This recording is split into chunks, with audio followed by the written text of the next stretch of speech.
especial venimos ante ti esta noche al comenzar las horas sagradas de tu santo día para agradecerte por una semana más llena de bendiciones. Gracias, Señor, porque has estado con nosotros en el transcurso de los últimos días, en forma especial al estudiar tu palabra. Pedimos, Señor, esta noche que tu Santo Espíritu nos acompañe como lo ha hecho en las presentaciones anteriores. Que podamos entender, recibir y compartir aquello que vamos a estudiar. Te lo imploramos en el precioso nombre de Cristo, nuestro amante Salvador. Amén. Esta noche vamos a estudiar el tema el santuario en el libro de Apocalipsis. Y quiero comenzar mencionando que es imposible entender el libro de Apocalipsis al menos que entendamos el santuario. Porque el libro de Apocalipsis se centra en el santuario. Por esa razón muchas personas no entienden el libro de Apocalipsis, porque no entienden el santuario, que es la base del libro de Apocalipsis. Ahora, en Juan 14, 1 al 3, se nos dice, y aquí está hablando Jesús: no se turbe vuestro corazón. Creéis en Dios, creed también en mí. En la casa de mi Padre muchas moradas hay, Jesús le dice a sus discípulos. Ahora, muchas personas piensan que cuando Jesús dice en la casa de mi Padre muchas moradas hay, que Jesús fue al cielo para construir casas. Pero en realidad Jesús no fue al cielo a construir casas, porque el tiempo del verbo lo dice claramente. Cuando Jesús habló, las casas estaban allí ya. En la casa de mi Padre muchas moradas hay, no habrá, hay. Así que Jesús no fue al cielo para construir casas. Y entonces el pasaje sigue diciendo: en la casa de mi Padre muchas moradas hay. Si no fuera así, os lo hubiera dicho. Voy pues a preparar lugar para vosotros. Y nuevamente, muchas personas piensan que Jesús fue al cielo para preparar un lugar bien bonito para nosotros, sembrando árboles y construyendo casitas, etc.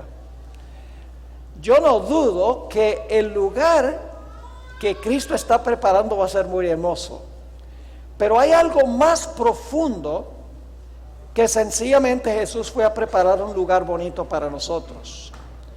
En realidad, lo que quiso decir Jesús es que Él fue al cielo y su obra en el cielo, en el santuario, prepara el lugar para nosotros. Es decir, es su obra en el santuario lo que prepara el lugar. No está hablando en realidad de preparar un lugar físico muy hermoso, aunque vamos a vivir en un lugar muy hermoso. Jesús no necesita 2000 años para sembrar árboles, ni para preparar un lugar muy hermoso. Génesis dice que lo hizo en 6 días aquí en la tierra, y si quisiera podría hacerlo instantáneamente. Así que hay algo más profundo en Juan 14, 1 al 3, que Jesús yendo al cielo para preparar un lugar bonito. En realidad es la obra de Cristo en el santuario celestial, lo que Él desempeña allí, que prepara el lugar para el pueblo de Dios. Y mientras tanto, en la tierra, el pueblo se prepara para el lugar. Es decir, Jesús en el cielo prepara el lugar, y nosotros aquí nos preparamos para ir al lugar por medio de la obra del Espíritu Santo. Ahora, para beneficio de aquellas personas que no han podido estar en noches anteriores, las 2 noches anteriores, quiero hacer un repaso de los pasos de Jesús a través de su casa, a través del santuario. Yo sé que durante la semana es difícil llegar. No, yo me estoy quedando en un hotel cerquita de aquí y nos echamos 15, 20 minutos a veces, nada más para llegar unas pocas cuadras. Así que yo sé que la lucha es grande y muchos no han podido asistir durante las últimas 2 reuniones. Así que vamos a hacer un repaso de los 7 pasos de Jesús a través de su casa. ¿A dónde comienza el proceso para los que han estado aquí? Comienza en el campamento. ¿Y qué hace Jesús en el campamento? En el campamento vive una vida perfecta para ofrecerle perfección a la ley, porque nosotros no podemos. Vivió la vida perfecta para nosotros. Luego nos movemos ¿a dónde? Nos movemos al altar del sacrificio. ¿Qué hizo Jesús en el altar del sacrificio? Los pecados del mundo fueron colocados sobre él y Jesús sufrió el castigo que nosotros debemos sufrir. En el campamento vivió una vida perfecta. En el atrio, el Señor Jesucristo en el altar murió cargando los pecados del mundo. Y luego, ¿a dónde se mueve Jesús? Jesús se mueve luego a el lavacro o la fuente. ¿Y qué representa el lavacro o la fuente? Representa la resurrección de Jesús. Porque si Jesús hubiera quedado muerto, entonces no puede cumplir la siguiente función. Tenía que resucitar de los muertos. Así que el lavacro o la fuente representa la resurrección de Cristo. Y luego, ¿cuál es el cuarto paso?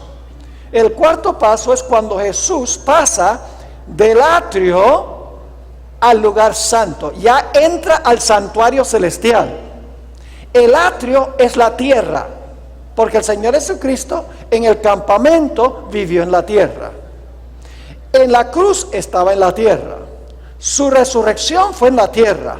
Pero luego, a partir del lugar santo, que es el santuario celestial, Jesús entra al lugar santo del santuario celestial. Y el propósito es interceder por los que reclaman la vida y la muerte de Cristo en su lugar. Es decir, a través del arrepentimiento, la confesión del pecado, la fe en Cristo Jesús. Cuando venimos a Él arrepentidos, Él toma su vida y su muerte y nos lo pone a nuestra cuenta, de tal manera que somos aceptos en el amado y Dios nos mira como si nunca hubiéramos pecado, porque la vida de Cristo y su muerte nos son acreditados a nuestra cuenta. Así que Jesús intercede en el lugar santo, sirve como abogado, sirve como mediador en el lugar santo y mete los pecados al santuario de la gente que se arrepiente, confiesa sus pecados y los deposita ahí en el santuario por medio de la sangre de Cristo. ¿Y qué sucede con el santuario cuando los pecados entran al santuario? Sí, a través de la sangre, pero entran. ¿Qué pasa con el santuario? El santuario se contamina con el registro del pecado. Y por esa razón llega el momento en que tiene que haber un juicio para ver quiénes en verdad se arrepintieron, confesaron sus pecados y tuvieron fe en Jesús. Y todas esas personas, cuando son examinadas en el juicio, se determina que sus pecados van a ser borrados. ¿De dónde? Van a ser borrados del santuario. Para eso hay que hacer un juicio para determinar quién merece que sus pecados sean borrados del santuario y quiénes no merecen que sus pecados sean borrados del santuario. Y luego entonces los pecados son tomados, pecados que habían sido perdonados por medio de la sangre, pero que habían entrado al santuario por medio de la sangre, habían contaminado el santuario. Ahora, cuando termina el juicio, el día de expiación, el Señor Jesucristo toma todos esos pecados de los que verdaderamente recibieron a Jesús, los lleva y los coloca sobre la cabeza del macho cabrío Azazel, que representa a Satanás. El originador instigador y perpetuador del pecado en la tierra, el que últimamente es responsable por los pecados que el pueblo de Dios cometió, porque Él fue el que originó e instigó el pecado. Y entonces la Biblia dice que este personaje, Satanás, será desterrado, es decir, será exiliado a la tierra por 1000 años. Una tierra desordenada y vacía, desértica. Una tierra donde no hay habitantes, porque todos los que apoyaban a Satanás mueren cuando Jesús venga por segunda vez. Es decir, ahora Él tiene que quedarse aquí 1000 años para contemplar el fruto de su obra. Y luego, después de los 1000 años, la Biblia nos dice que Satanás, sus ángeles, los impíos, serán destruidos por fuego que desciende del cielo. Y entonces Jesús tomará el último paso. El último paso es que vendrá finalmente a vivir en el campamento donde vivimos nosotros, a donde comenzó su obra, y habitará con nosotros en nuestro campamento por los siglos de la eternidad. Ese es el proceso de la salvación. La salvación no es solo un evento. Así Cristo murió en la cruz, ya se salvó todo el mundo. No, el plan de la salvación tiene varios pasos, cada uno indispensable. La vida de Cristo es indispensable, porque si Jesús no vive una vida perfecta, su sacrificio no es acepto. Si Jesús no vive una vida perfecta y no muere, tampoco va a resucitar. Y si Jesús no resucita, no puede interceder. Y si Jesús no mete los pecados al santuario por su intercesión, entonces no hay forma de purificar esos pecados del santuario. Es decir, cada paso en el plan de la salvación es igualmente importante que los otros pasos. Para la mayoría de los cristianos, la cruz es lo más importante y es lo único. La cruz es vital, no me entiendan mal, la cruz es importantísima, pero todos los otros pasos de Jesús son igualmente importantes. Ahora, como les mencioné, esta noche vamos a estudiar el santuario, los pasos de Jesús en el libro de Apocalipsis. Y lo que es increíble, escuchen, es que el libro de Apocalipsis sigue el mismo orden de los pasos de Jesús que hemos estudiado.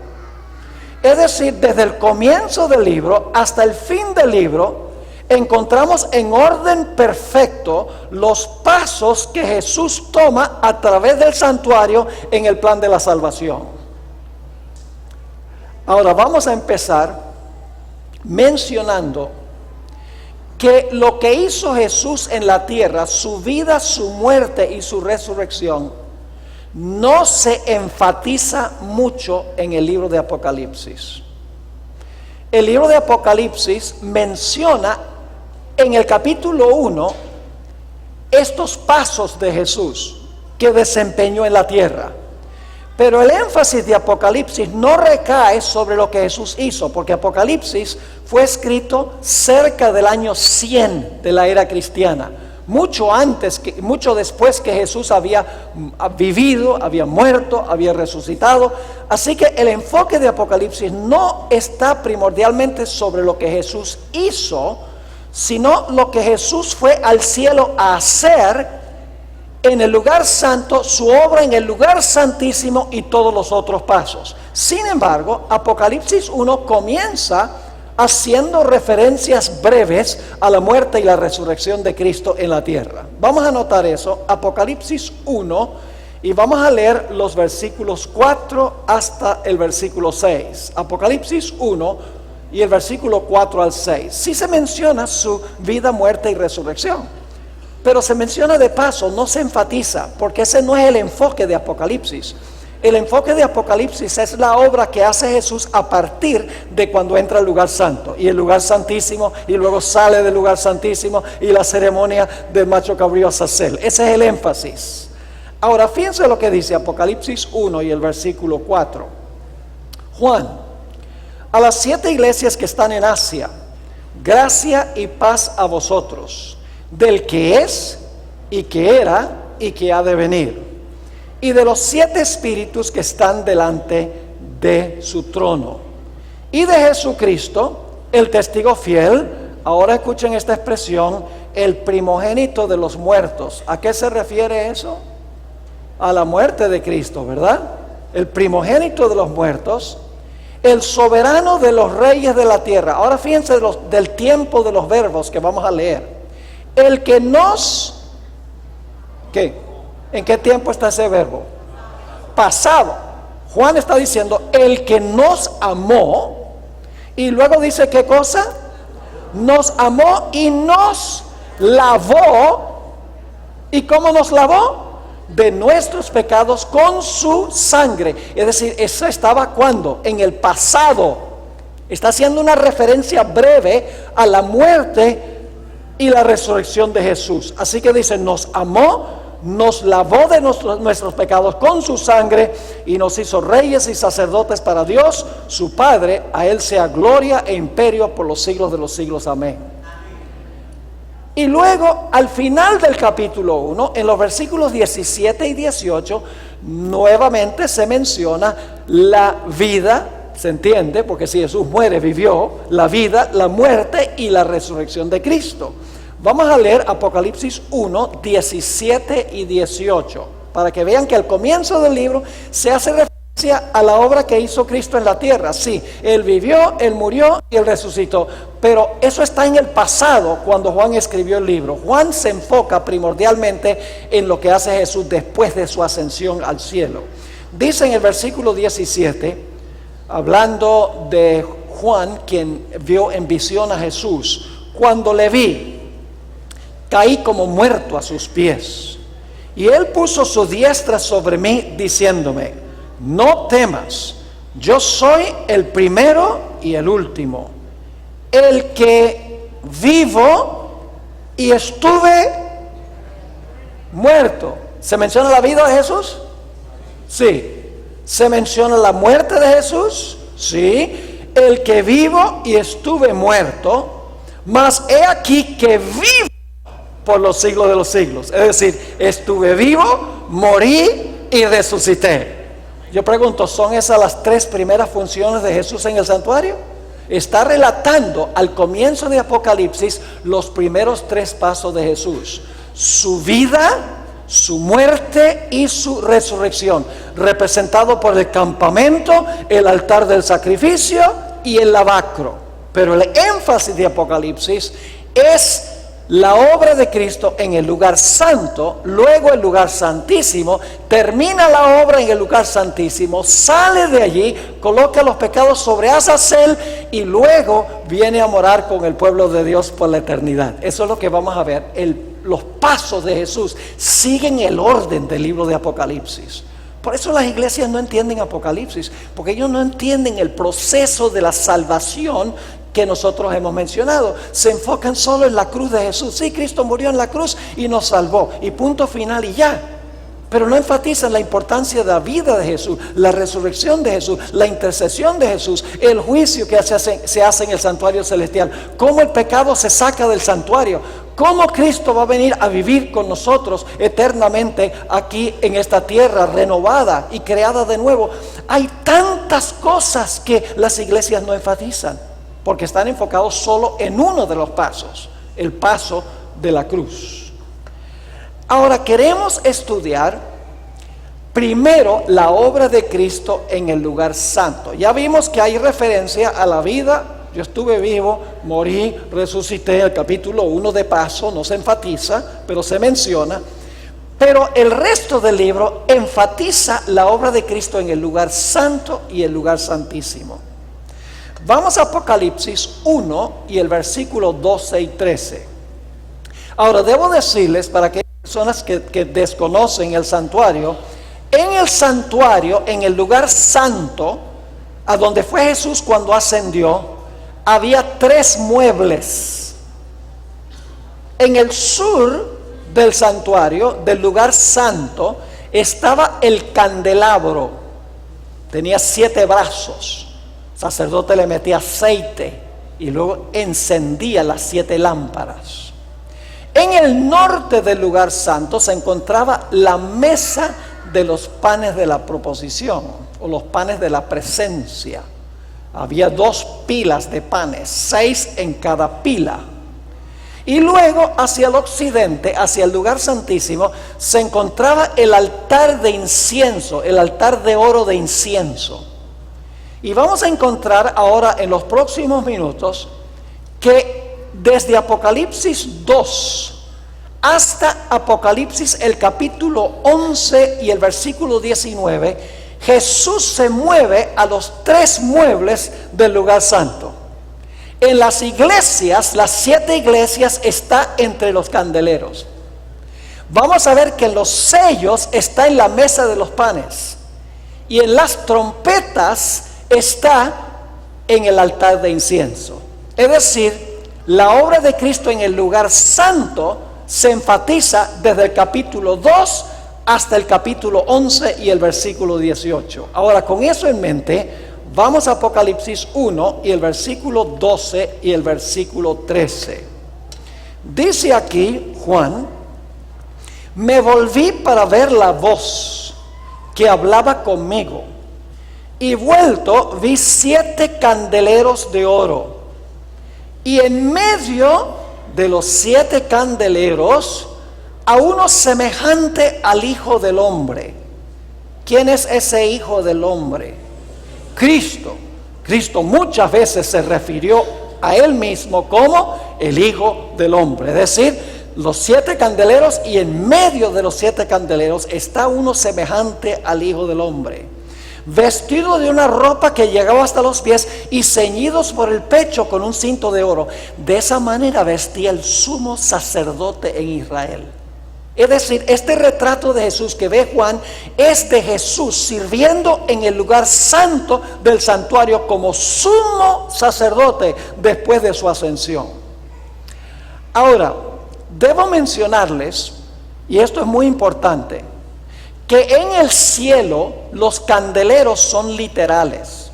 Es decir, en el santuario celestial hay 7 candeleros con aceite que arden. Pero en la tierra, escuchen bien, en la tierra los 7 candeleros simbolizan algo. En el cielo son literales, pero en la tierra son simbólicos. Y ustedes dicen: pastor, ¿simbólicos de qué? Bueno, vamos a ver en primer lugar qué simbolizan o representan los 7 candeleros en la tierra. Recuerden que en el cielo son literales, con aceite literal, arden literalmente, Jesús camina literalmente en medio de ellos. Pero esos 7 candeleros allá literales representan una realidad espiritual en la tierra. Noten Apocalipsis, el capítulo 1, nuevamente. Y vamos a leer el versículo 20, Apocalipsis 1 y el versículo 20. Aquí se va a explicar qué representan las 7 lámparas. Dice allí: el misterio de las 7 estrellas que has visto en mi diestra, y de los 7 candeleros de oro. Las 7 estrellas son los ángeles de las 7 iglesias. Y ahora viene la parte clave: y los 7 candeleros que has visto son, ¿qué cosa? Son las 7 iglesias. Así que Jesús camina entre 7 candeleros literales en el santuario celestial. El santuario celestial es literal. Las lámparas tienen aceite, porque se usaba aceite para las lámparas, y las lámparas arden. Pero esas lámparas literales en el santuario celestial representan en la tierra, o simbolizan en la tierra, ¿qué cosa? Las 7 iglesias. Pero ahora necesitamos entender otro asunto. Las 7 iglesias que se mencionan en Apocalipsis 2 y 3 eran iglesias literales en Asia Menor. Es decir, esas iglesias existían literalmente en el territorio de Asia Menor. Pero las 7 iglesias de Asia Menor representaban 7 períodos de la historia de la iglesia cristiana. Éfeso representaba la iglesia apostólica. La palabra Éfeso significa deseable. La iglesia de Esmirna representa la iglesia perseguida por los emperadores romanos. La iglesia de Pérgamo representa el tiempo de Constantino, cuando la apostasía empezó a penetrar a la iglesia. La iglesia de Tiatira representa las edades oscuras, cuando el papado dominó en la iglesia y martirizó a aquellos que no estaban de acuerdo con sus enseñanzas y sus prácticas. La iglesia de Sardis representa el periodo de la Reforma Protestante, cuando las iglesias empiezan a salir del periodo de apostasía. La iglesia de Filadelfia representa la iglesia que anunció que el juicio estaba por llegar. La iglesia que existió en los principios del año 1830, 1840, el movimiento milerita que anunció que la hora del juicio iba a llegar. Y entonces la iglesia de Laodicea es la última iglesia, representa la iglesia al final de la historia. Es decir, los candeleros en el cielo son literales. Hay candeleros literales allí, tienen aceite, arden literalmente, pero esos 7 candeleros representan en la tierra 7 iglesias que son literales en Asia Menor. Pero esas 7 iglesias en Asia Menor representan 7 períodos en la historia de la iglesia cristiana.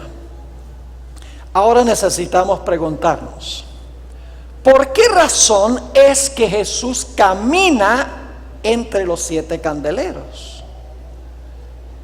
¿Por qué camina allí? ¿Qué está haciendo Jesús entre los candeleros? Tenemos que regresar al Antiguo Testamento para entenderlo. Vayan conmigo a Levítico 24 y los versículos 1 al 4. Levítico 24 y el versículo 1 al 4. Está hablando aquí del sumo sacerdote Aarón. Algo que Aarón hacía cada mañana y cada tarde. Entraba al santuario, al lugar santo, para asegurarse de que las lámparas nunca se apagaran, de que siempre tuvieran aceite. Note lo que dice Levítico 24 y el versículo 1.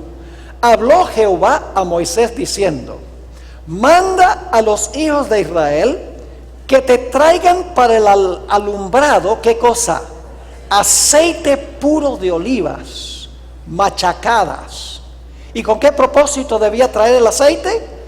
Para hacer arder las lámparas continuamente. Las lámparas no se podían apagar. El propósito por el cual Aarón caminaba entre los candeleros era para despabilar las mechas y para estar seguro de que siempre había suficiente aceite para que las 7 lámparas nunca se apagaran. Sigue diciendo en el versículo 3: fuera del velo del testimonio, en el tabernáculo de reunión, las dispondrá Aarón. ¿Qué era Aarón? Sumo sacerdote. ¿Y a quién representaban Aarón? ¿A quién simbolizaba el sacerdocio de quién? El sacerdocio de Jesús. Así que dice, fuera del velo del testimonio, en el tabernáculo de reunión, las dispondrá Aarón desde la tarde hasta la mañana delante de Jehová. Es estatuto perpetuo por vuestras generaciones. Sobre el candelero limpio pondrás siempre en orden las lámparas delante de Jehová. Ahora, ¿qué representa el aceite que está en las lámparas? El aceite que está en las lámparas representa ¿qué cosa? El Espíritu Santo. Es decir, que la tierra, la iglesia tiene que tener ¿qué cosa? Tiene que tener el Espíritu Santo para impartir ¿qué? Para poder impartir luz, para dar testimonio de Jesús. La iglesia tiene que tener el Espíritu Santo. Ahora, ¿por qué camina Jesús simbólicamente en medio de las 7 iglesias? Porque Jesús quiere asegurarse que en toda etapa de la iglesia, desde los tiempos apostólicos hasta el final de la historia, la iglesia siempre tenga aceite y que nunca se apague la luz que imparte la iglesia. ¿Me están entendiendo lo que estoy diciendo? Jesús camina entre los candeleros literales en el cielo. Allí hay candeleros de oro, con aceite y arden y dan su luz. Pero eso representa que el Señor Jesucristo, en la historia de la iglesia, el Señor Jesucristo está caminando en medio de la historia de la iglesia, asegurándose que la iglesia siempre tenga una porción del Espíritu Santo para que la luz de la iglesia nunca se apague. Ahora quiero leerles una cita hermosa, escrita por Elena White. Ella entendió muy bien el santuario. Por eso entendí Apocalipsis y Daniel también. En el libro Hechos de los Apóstoles, página 468, que es la historia de la iglesia primitiva, primordialmente la iglesia en el libro Hechos de los Apóstoles, es un comentario de ella. Ella explica cómo es que Jesús camina en medio de los candeleros. Dice así: se habla de Cristo como caminando en medio de los candeleros de oro. Así se simboliza su relación con las iglesias. ¿Qué significa que Cristo camina en medio de los candeleros? Significa su relación ¿con qué? Con las iglesias. Sigue diciendo: está en constante comunicación con su pueblo, conoce su real condición, observa su orden, su piedad, su devoción. Aunque es el sumo sacerdote y mediador en el santuario celestial, se le representa como caminando de aquí para allá en medio de sus iglesias en la tierra. ¿Captaron eso? Lo leo de nuevo. Aunque es el sumo sacerdote y mediador en el santuario celestial, literalmente, se le representa como caminando de aquí para allá en medio de sus ¿qué? De sus iglesias, de la historia de la iglesia. Sigue diciendo: con incansable desvelo y constante vigilancia, observa para ver si la luz de alguno de sus centinelas arde débilmente o si se apaga. Si el candelero fuera dejado al mero cuidado humano, la vacilante llama languidecería y moriría. Pero él es el verdadero centinela en la casa del Señor, el fiel guardián de los atrios del templo. Su cuidado constante y su gracia sostenedora son la fuente de la vida y la luz. ¿Están entendiendo? ¿A dónde fue Jesús cuando se fue al cielo? Al lugar santísimo. Eso dicen las iglesias. La iglesia dice: Jesús cuando ascendió al cielo fue directamente al lugar santísimo. ¿Y el lugar santo qué? ¿Ustedes creen que Jesús vive su vida perfecta en el campamento? Luego entonces muere en el altar. Luego entonces resucita allí en el lavacro o la fuente y de repente ¡pum! Salta al lugar santísimo. No, tiene una obra que desempeñar el lugar santo. En las iglesias está entre los candeleros. Jesús fue al lugar santo del santuario celestial. Ahora fíjense qué interesante. Hubo un periodo de la iglesia cuando parecía que la luz estaba a punto de apagarse. Se conoce como las edades oscuras. ¿Han oído hablar de las edades oscuras? El periodo de dominio papal. La luz de la iglesia titiló y parecía que estaba a punto de desaparecer la verdad de Dios, aparecer los fieles. Pero saben, los valdenses, los albigenses, etcétera, tenían el aceite. En destierro sí, en exilio sí, pero la luz de la iglesia nunca se apagó. Dios tenía un pueblo en el exilio que compartió el Espíritu Santo e irradió la luz del Señor Jesucristo. Quiero leerles una cita que se encuentra en el Conflicto de los Siglos, página 410. La escritora nuevamente enfatiza que el hecho de que Apocalipsis 2 y 3 dice que Jesús está entre los candeleros significa que fue al lugar santo. Y vamos a encontrar en nuestra siguiente serie que Jesús está allí en el altar de incienso. ¿Y a dónde estaba el altar de incienso? En el lugar santo también. Ahora, esta es la cita. Los lugares santos del santuario celestial están representados por los dos apartamentos del santuario terrenal. Ustedes recuerdan que el santuario terrenal era una maqueta del santuario celestial. Es decir, el santuario terrenal es una maqueta del celestial. Sigue diciendo: cuando en una visión le fue dado al apóstol Juan que viese el templo de Dios en el cielo, contempló allí 7 lámparas de fuego ardiendo delante del trono. ¿Qué fue lo que vio Juan? 7 lámparas ardiendo enfrente del trono. Se está refiriendo a Apocalipsis, el capítulo 1 al 3. Sigue diciendo: vio un ángel que tenía en su mano un incensario de oro. Ahora va a citar Apocalipsis 8 y vamos a ir más adelante a eso. Dice: y vio un ángel que tenía en su mano un incensario de oro, y le fue dado mucho incienso para que lo añadiese a las oraciones de todos los santos encima del altar de oro que estaba delante del trono. ¿A dónde estaba el altar de incienso en el santuario? En el lugar santo. Sigue diciendo: se le permitió al profeta contemplar el primer apartamento del santuario en el cielo, y vio allí las 7 lámparas de fuego y el altar de oro, representados por el candelabro de oro y el altar de incienso en el santuario terrenal. ¿Hay un santuario real en el cielo? ¿Dónde está el santuario más real? ¿En el cielo o en la tierra? Sí, porque algunos dicen el santuario terrenal era un santuario material y real, pero el santuario celestial es simbólico. Yo les pregunto, ¿qué es más real? ¿Un poste o la sombra del poste?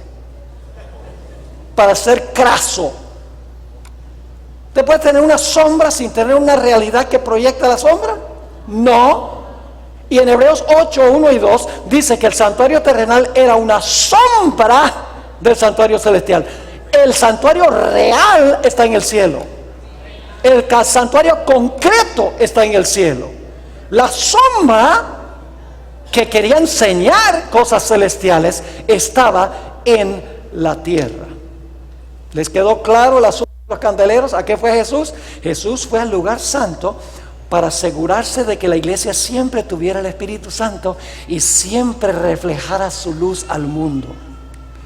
Durante el periodo de dominio papal parecía que se iba a apagar la luz, pero a través de los valdenses, los albigenses y otros que tuvieron que huir de la persecución, siempre la luz estuvo presente, aunque titiló, porque Jesús estaba caminando en medio de la historia de la iglesia en cada una de sus etapas. Ahora vamos a la siguiente sección de Apocalipsis: los sellos. Ahora, la primera mitad de Apocalipsis tiene, en primer lugar, 7 iglesias, luego vienen 7 sellos, luego vienen 7 trompetas. En realidad, cada una de estas series describe la historia de la iglesia desde los días apostólicos hasta el fin de la historia, desde diferentes perspectivas. Cada serie agrega detalles que no están en la serie anterior. Eso es un fenómeno que se ve muy a menudo en las profecías. Por ejemplo, Daniel 2 se repite en Daniel 7, eso se repite en Daniel 8 y 9, y se repite de nuevo en Daniel 11 y 12. Es un fenómeno que aparece muy comúnmente en las profecías apocalípticas de la Biblia. La repetición, ciclos repetitivos. Así que los sellos repiten nuevamente la historia de la iglesia, pero desde una perspectiva distinta. Ahora, la pregunta clave es: ¿a dónde está Jesús? ¿En qué mueble está Jesús en la serie de los sellos, en el lugar santo? Ahora, quiero decirles que el libro de Apocalipsis no dice explícitamente que Jesús estaba en la mesa de los panes de la proposición durante la serie de los sellos. La Biblia no lo dice explícitamente. Y es interesante que el espíritu de profecía tampoco menciona la mesa de los panes. En las trompetas se menciona explícitamente el altar de incienso. En Apocalipsis 1 al 3, entre los candeleros, se menciona específicamente los candeleros, pero en la serie de los sellos no se menciona explícitamente la mesa de los panes.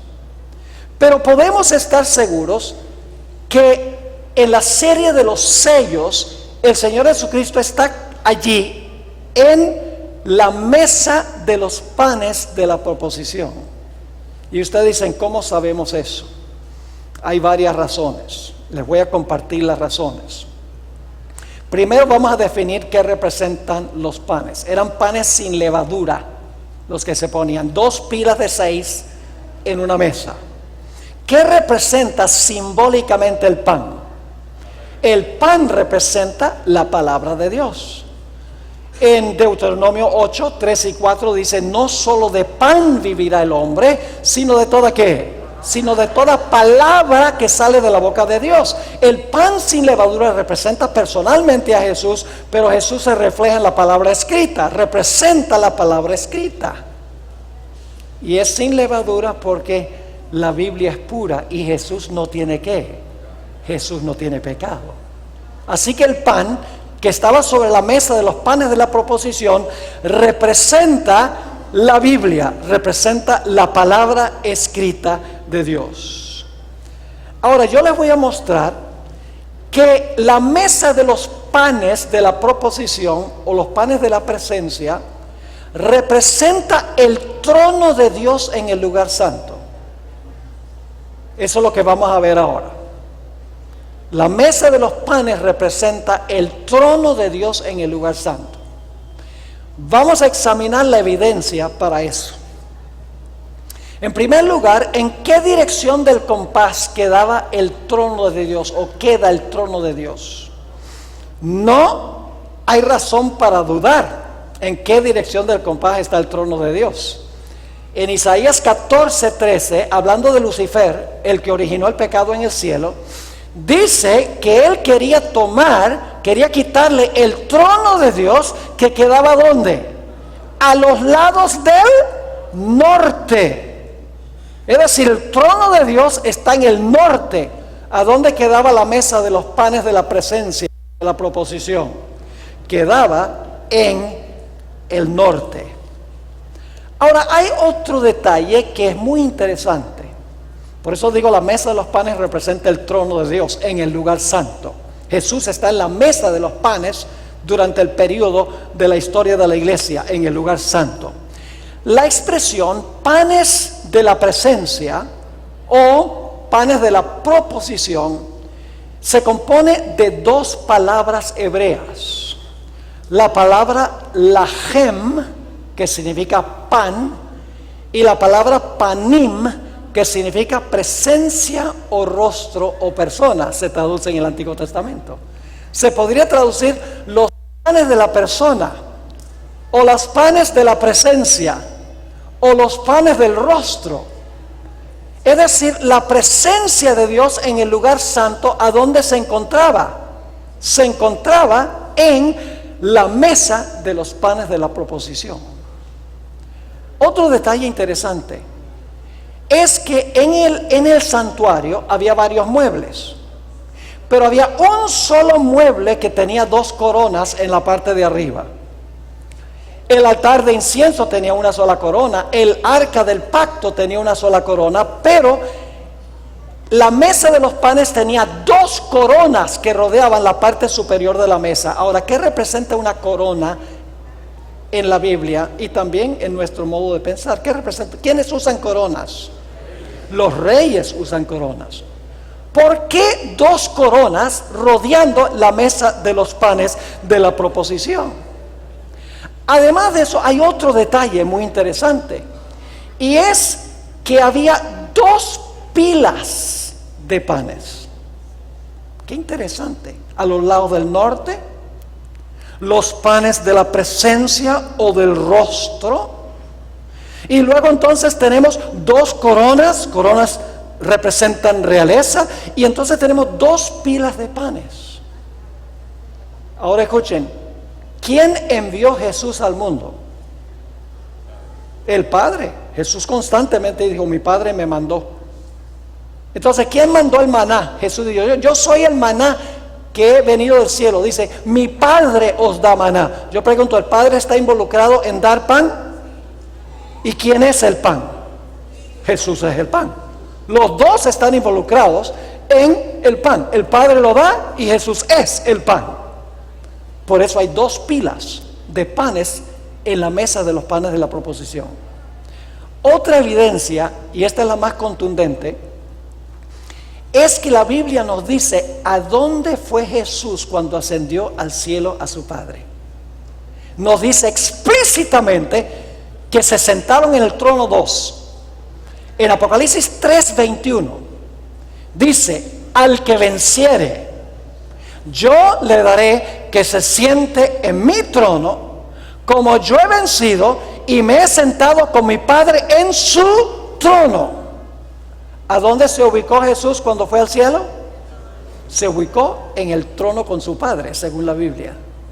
Y el único mueble en el lugar santo que puede cuadrar con eso es la mesa de los panes. 2 coronas, 2 personajes reales, 2 pilas de pan. El Padre da el pan y el Hijo es el pan.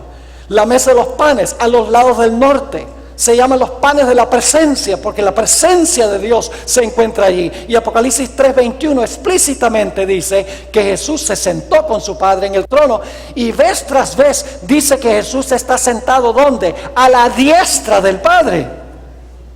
Es decir, la mesa de los panes, por varias evidencias, representa el trono de Dios en el lugar santo. Y yo sé que algunos están pensando: pero pastor, el arca del pacto es el trono de Dios. Sí, el arca del pacto es el trono de Dios en el lugar santísimo. Pero si ustedes leen la Biblia con cuidado, van a encontrar que el trono de Dios tiene ruedas.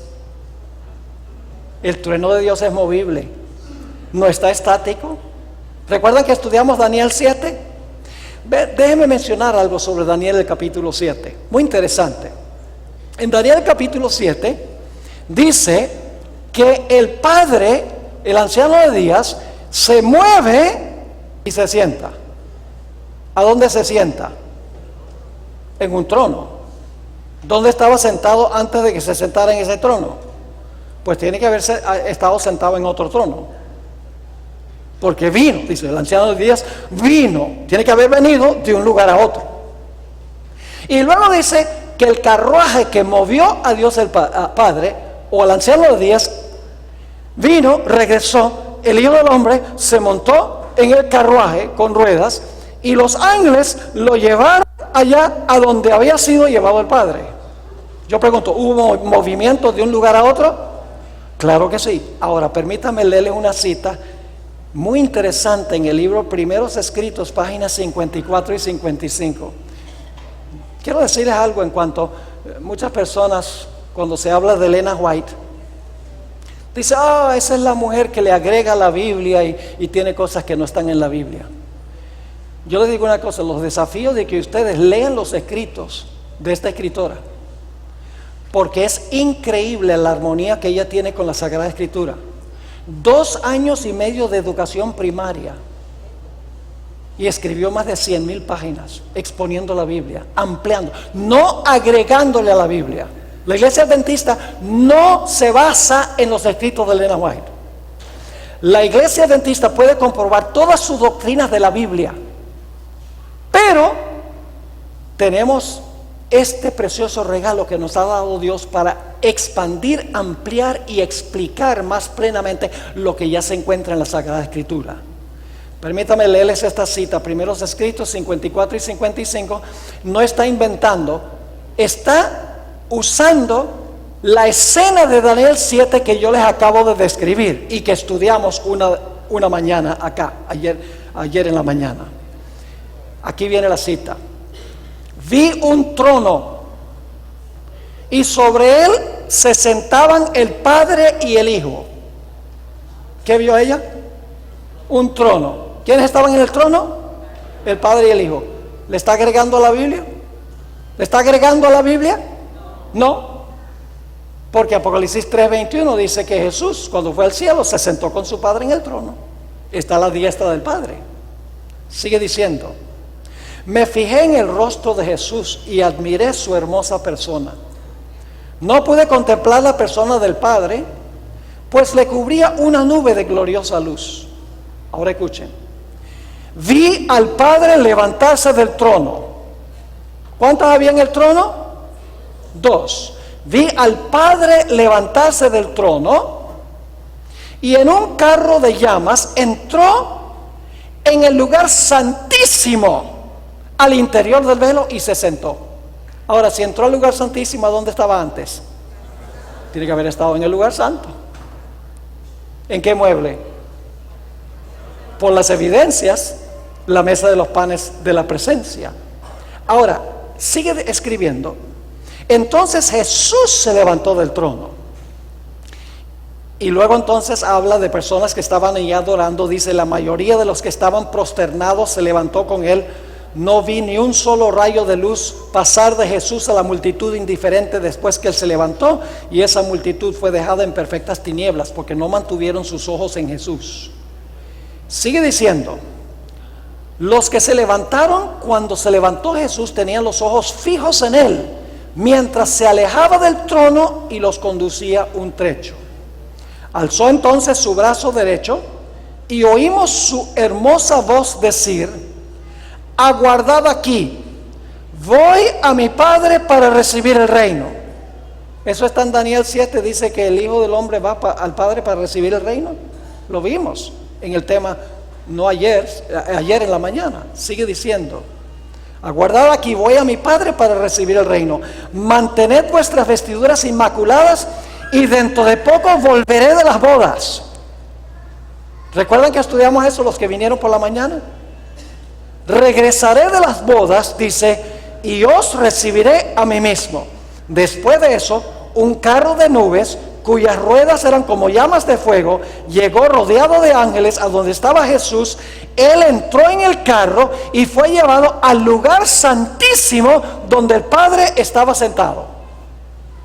Lean Daniel 7 y van a ver que lo que ella está diciendo está en Daniel 7. Ella no está creando nada que no está en la Biblia. Entonces yo pregunto, ¿a dónde estaban sentados el Padre y el Hijo cuando Jesús ascendió al cielo? ¿En qué apartamento? En el lugar santo. ¿A dónde se movieron más adelante según Daniel 7? Pues tiene que haberse movido al lugar santísimo porque no hay más apartamentos.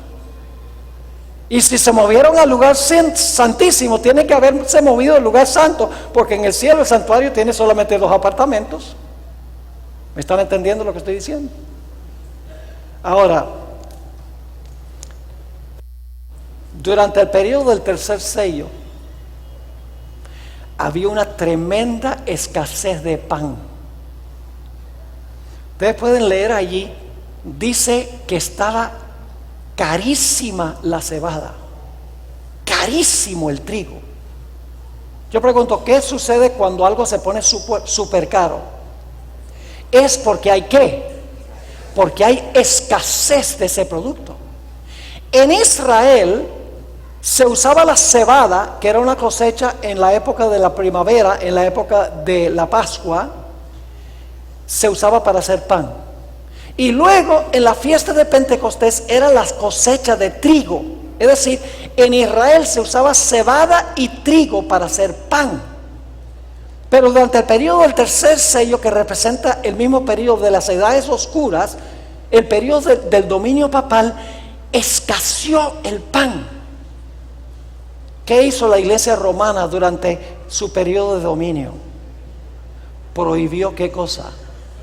Prohibió la Biblia bajo pena de castigo. Algunas personas murieron por tener ejemplares de la Biblia. El pan no desapareció, el pan escaseó, estaba caro.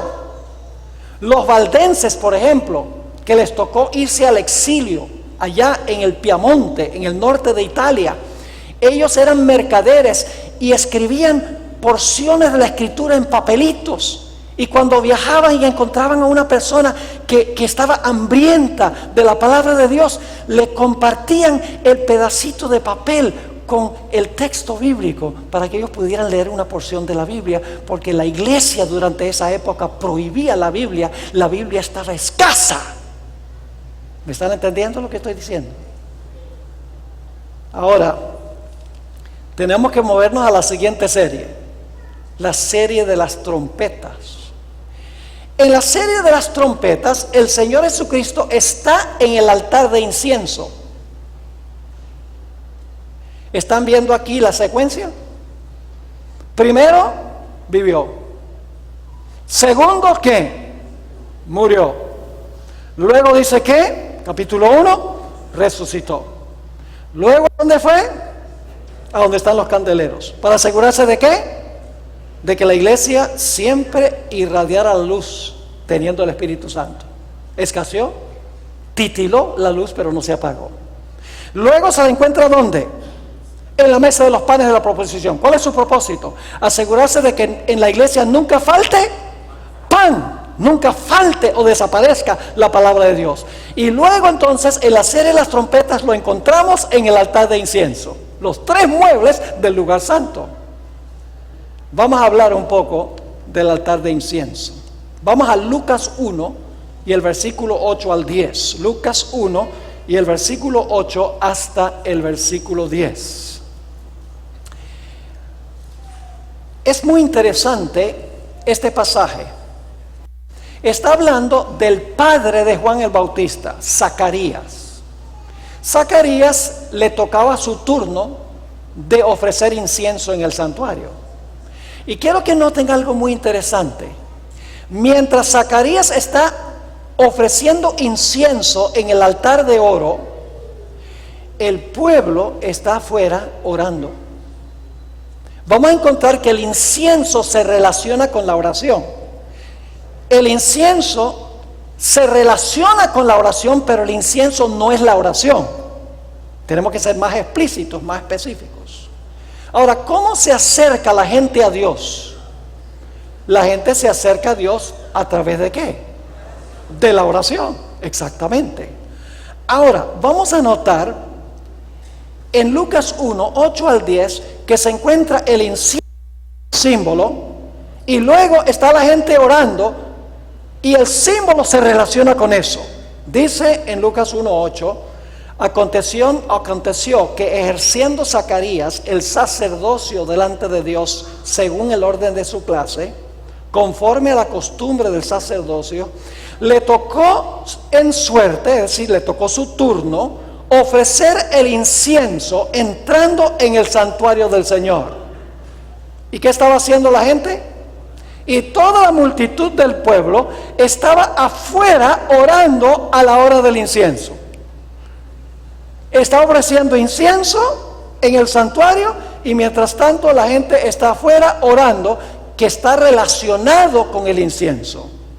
Ahora vamos a leer el Salmo 141 y el versículo 2, donde nuevamente la oración se relaciona con el incienso. La oración no es el incienso. Tenemos que ser más específicos. En un momento les voy a mostrar bíblicamente eso. Pero vamos a notar el Salmo 141, 2, a donde claramente, nuevamente la oración se relaciona con el incienso. Dice allí: suba mi oración delante de ti como el incienso, el don de mis manos como la ofrenda de la tarde. ¿Con qué se relaciona el incienso? Con la oración. Pero ahora vamos a leer Apocalipsis 8, 3 y 4, que es el comienzo de las 7 trompetas, a donde está Jesús cuando comienzan las 7 trompetas. Dice en Apocalipsis 8 y el versículo 3 y el versículo 4: otro ángel vino entonces y se paró ante el altar con un incensario de oro. Aquí Jesús está en el santuario celestial, según dice esto, se para delante del altar, tiene un incensario de oro y se le dio, ahora escuchen con cuidado, se le dio mucho incienso para añadirlo a las oraciones de todos los santos sobre el altar de oro que estaba delante del trono.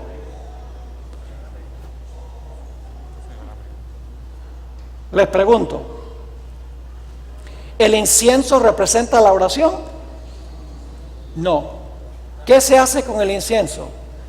Se le añade a la oración. Note lo que dice el versículo 4. Y de la mano del ángel subió a la presencia de Dios el humo del incienso con las oraciones de los santos. Así que aunque el incienso se relaciona con la oración, el incienso no es la oración, se entremezcla con la oración. Ahora, ¿qué es eso que se entremezcla el incienso con la oración? Yo pregunto, ¿qué es lo que hace que nuestras oraciones sean agradables ante Dios? Los méritos de la sangre de Jesús. Permítame leerles otra vez una cita de la misma escritora. Por eso yo les digo, la gente la critica mucho, va al internet y encuentra toda clase de ataques que se hacen contra esta escritora. Pero el problema es que nunca la leen. La critican, pero no la leen. Es increíble cómo amplía lo que encontramos en las escrituras. Dice en el libro, una matutina, Hijos e hijas de Dios, página 24, lo siguiente: Cristo se ha comprometido a ser nuestro sustituto y garante. ¿A qué se ha comprometido Jesús? ¿A ser nuestro qué? ¿Qué es un sustituto? Alguien que ocupa nuestro lugar. ¿Y qué es un garante? Una garantía. ¿Cuál es nuestro representante, nuestro sustituto y nuestra garantía? Jesús. Sigue diciendo, Cristo se ha comprometido a ser nuestro sustituto y garante, y no pasa por alto a nadie. Ahora, ¿recuerdan la ilustración que di del banco? Un magnate que deposita un capital sin límites en un banco que la gente puede venir a reclamar. Ahora escuchen esto. Hay un fondo inagotable. ¿Qué es inagotable? ¿Qué significa inagotable? No se acaba. Hay un fondo inagotable de obediencia perfecta que proviene de su obediencia. ¿Qué es el fondo? La obediencia de Jesús. ¿Cuánto hay en el fondo?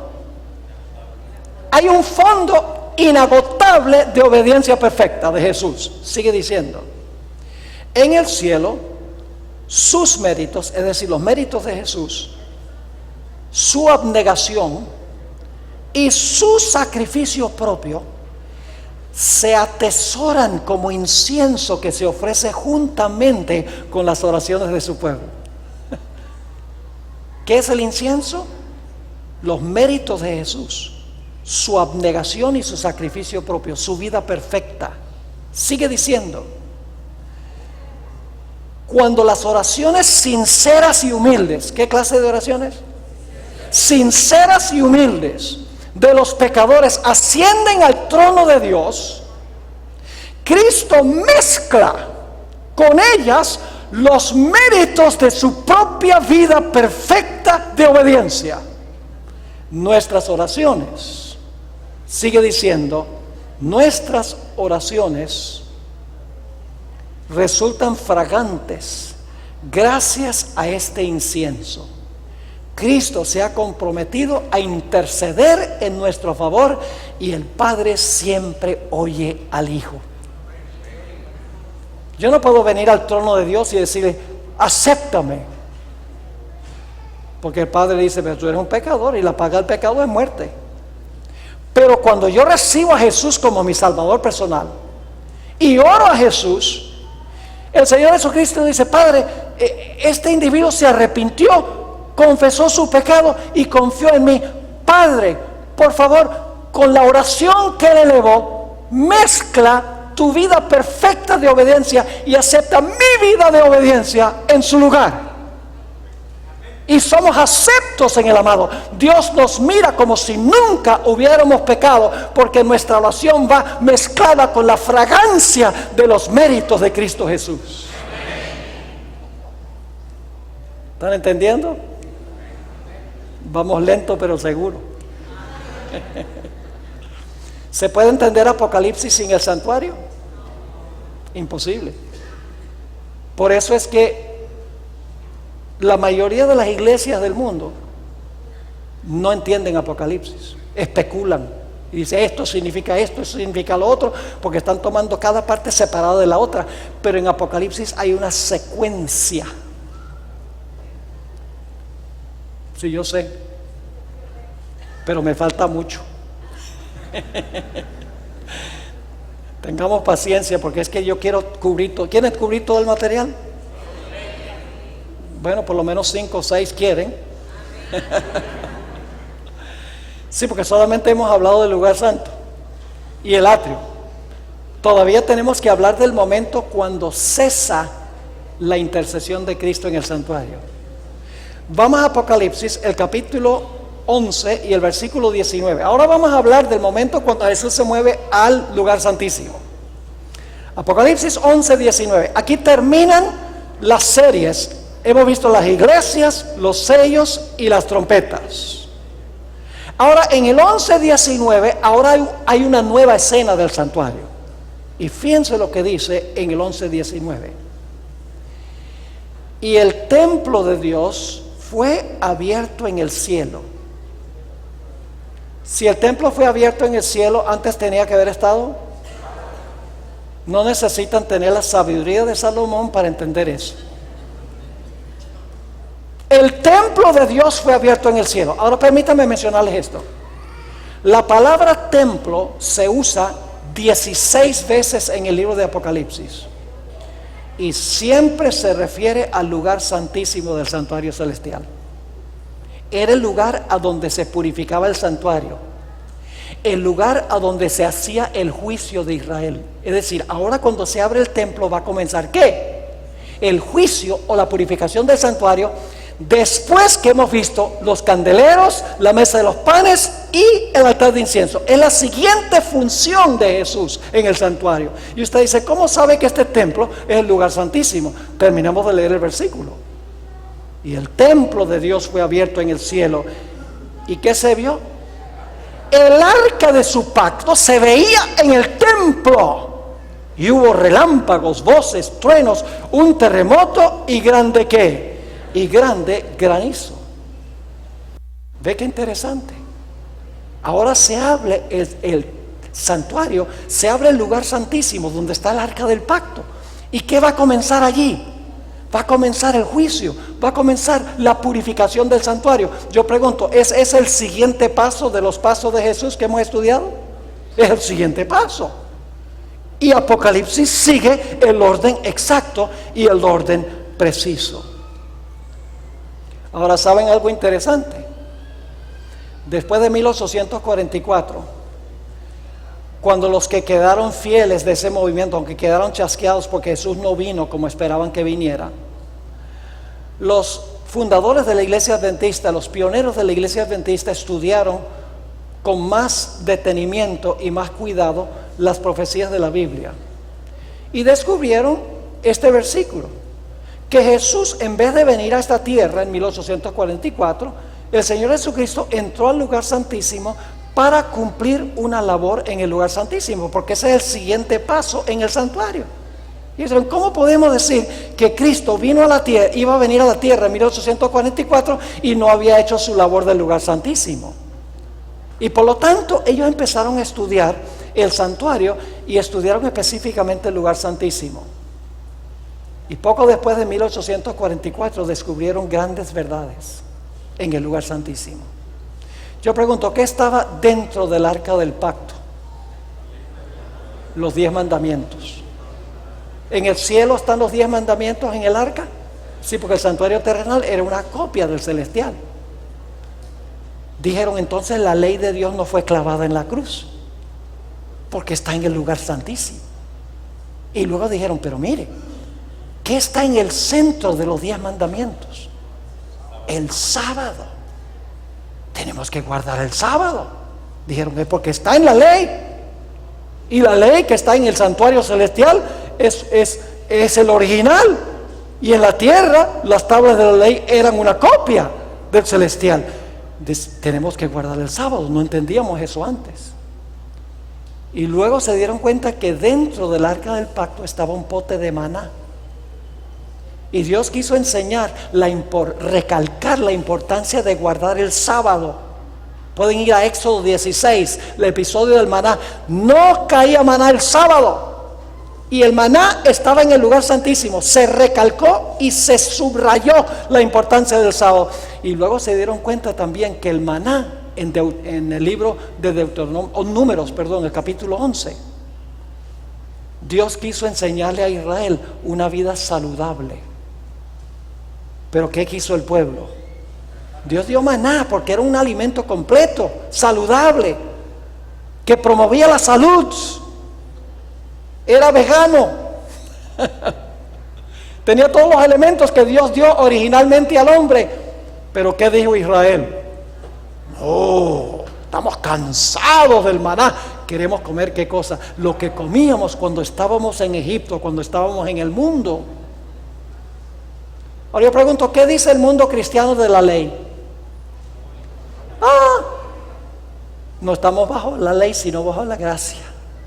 La ley fue clavada en la cruz porque no han entrado al lugar santísimo. ¿Qué dicen del sábado? El sábado era para los judíos. No entienden porque no han entrado al lugar santísimo. ¿Qué dicen en cuanto a los principios de la salud? Lo que se puede comer y lo que no se puede comer. Dicen, la oración santifica el chancho.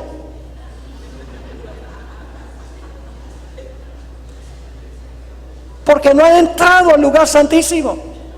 ¿Qué dicen del juicio? Dice, cuando una persona se muere, ese es el juicio. Si fue buena, se va para el cielo. Si fue mala, se va para el infierno. Y si fue medio mala, para el purgatorio. Pero para ellos el juicio es cuando una persona se muere. Pero la Biblia dice que el juicio se hace en el cielo. Y comienza en 1844 y transpira terminando con los que están vivos. El mundo cristiano no entiende nada de esto. Porque se quedan en el atrio, en la cruz. Y no siguen los pasos de Jesús a través del santuario. No se dan cuenta que Jesús ahora está en el lugar santísimo del santuario celestial. Y no ven las verdades que se hallan sentadas en el lugar santísimo del santuario celestial. ¿Están entendiendo lo que estamos estudiando? Ahora el siguiente paso, si me dan unos minuticos más, es que tenemos bautismos. Pero como hoy es viernes y mañana no hay trabajo, proclamo una vigilia. Ojalá que no me cuelguen por eso. Yo sé que tienen problemas con transporte, pero yo estoy seguro que los pastores van a estar dispuestos de hacer varias carreras gratis, pues no pueden cobrar los sábados. El siguiente paso de Jesús en el santuario es cuando se cierra la administración en el santuario. Va a llegar un momento en que se va a cerrar el lugar santísimo. Ya nadie va a poder entrar para reclamar a Jesús como abogado y ya el juicio habrá terminado. Vamos a Apocalipsis 15 y el versículo 5 al 8. Otra escena del santuario que viene inmediatamente después. Dice en Apocalipsis 15, 5 al 8: después de estas cosas miré, y he aquí fue abierto en el cielo el templo del tabernáculo del testimonio. La misma palabra templo que leímos en el 11:19. ¿Se refiere a qué lugar? Al lugar santísimo. Dice, se abre el templo del tabernáculo del testimonio. Y ustedes dicen, pero pastor, ya vimos que se abrió en el 11:19. Pero escuchen bien, en el 11:19 el lugar santísimo se abrió para que la gente pudiera entrar por fe. Pero el propósito aquí es para que los ángeles con las plagas puedan salir, porque se ha terminado la gracia. Sigue diciendo, después de estas cosas miré, he aquí fue abierto en el cielo el templo del tabernáculo del testimonio. Del templo salieron, ahora ven por qué se abre. Del templo salieron los 7 ángeles que tenían las 7 plagas. Yo pregunto, ¿las 7 plagas caen después que se cierre la puerta de la gracia? Sí, Señor. Y dice, vestidos de lino limpio y resplandeciente y ceñidos alrededor del pecho con cintos de oro. Y uno de los 4 seres vivientes dio a los 7 ángeles 7 copas de oro llenas de la ira de Dios. Es decir, se ha rebosado la copa, se ha terminado la paciencia de Dios. Escuchen bien, Dios es longánime, Dios es paciente, pero llega un momento en que la paciencia de Dios termina. Lo enseña este pasaje.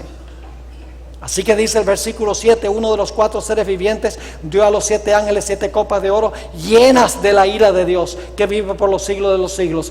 Y el templo, el lugar santísimo, se llenó de humo. por la gloria de Dios y por su poder. ¿Y ahora qué dice? Nadie podía entrar en el templo hasta que se hubiesen cumplido las 7 plagas de los 7 ángeles.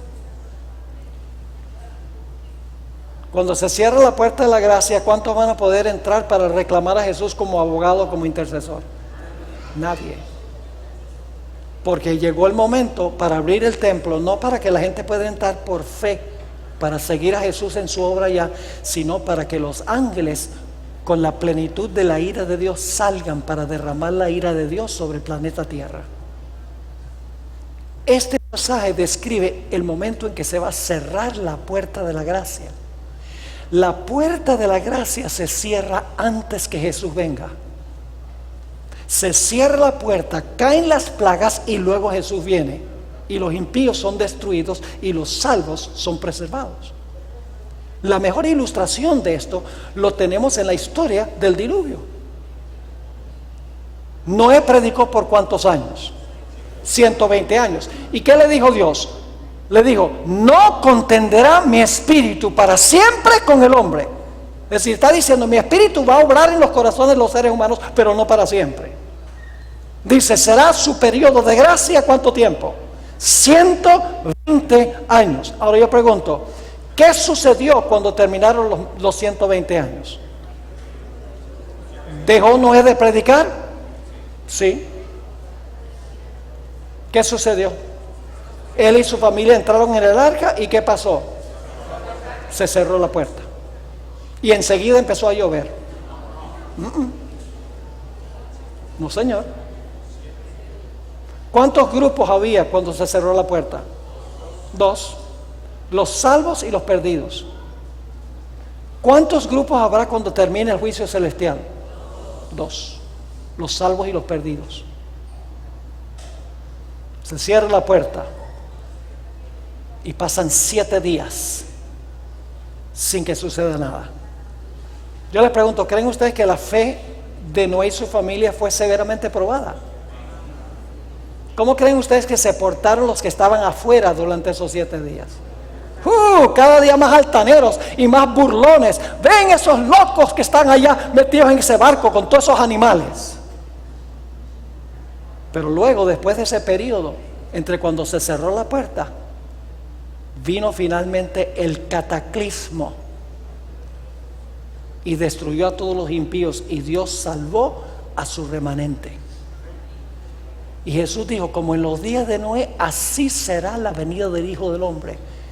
Y dijo: antes del diluvio estaban comiendo y bebiendo, casándose y dándose en casamiento, hasta el día que Noé entró en el arca, y no conocieron hasta que vino el diluvio y se los llevó a todos. ¿Qué no conocieron entre cuando se cerró la puerta y cuando vino el diluvio?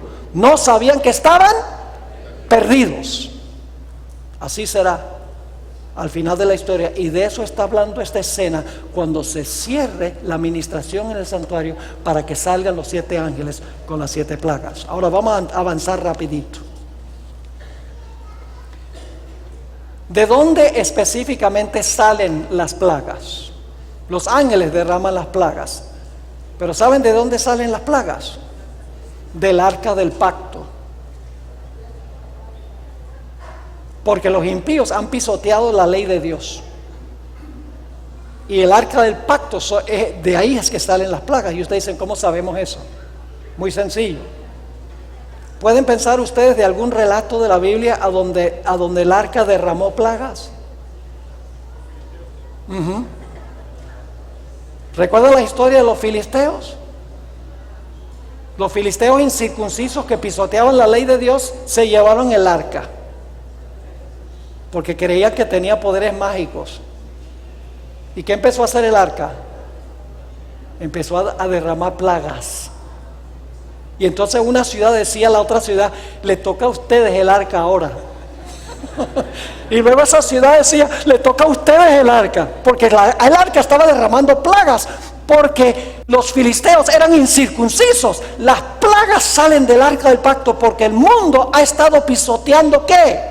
La santa ley de Dios. Y luego viene la ceremonia del macho cabrío.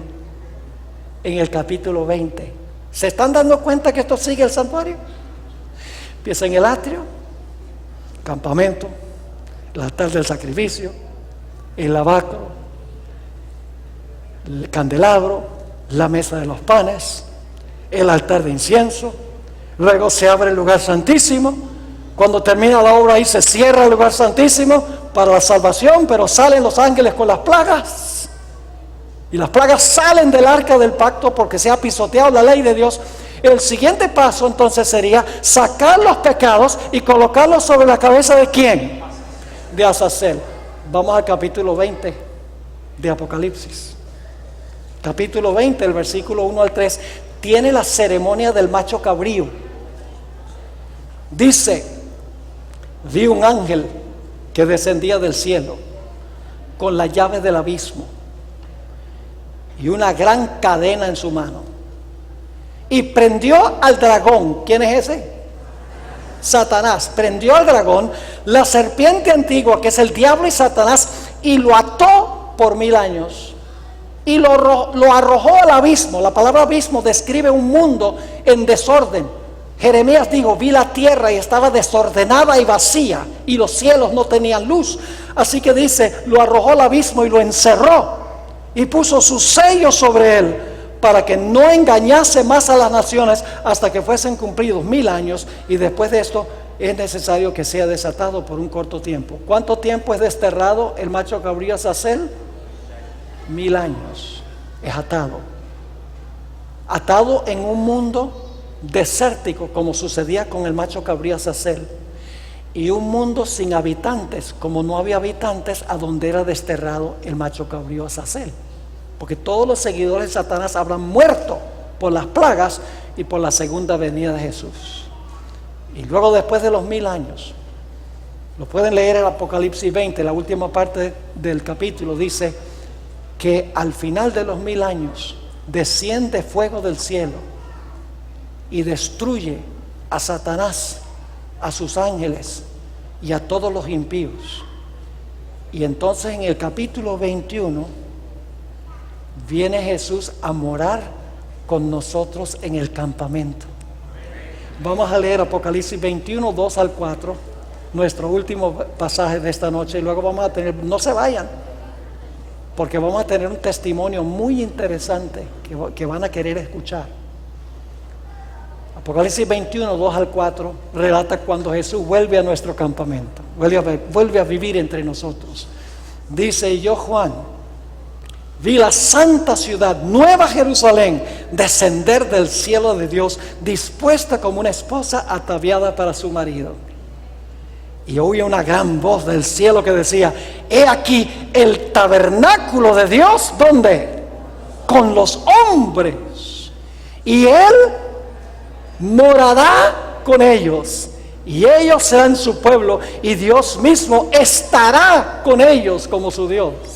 Vuelve a nuestro campamento para habitar eternamente con nosotros. Y luego viene la linda promesa: enjugará Dios toda lágrima de los ojos de ellos, y ya no habrá más muerte, ni habrá más llanto, ni clamor, ni dolor, porque las primeras cosas pasaron. ¿Quieren ustedes estar allí? Hay que seguir la obra de Cristo en el santuario. Si hay que seguir su obra y entender lo que hace Jesús, ¿cómo no? Tenemos que entender que Él vivió una vida perfecta en nuestro lugar, cargó los pecados en nuestro lugar, resucitó para que nos pudiera perdonar.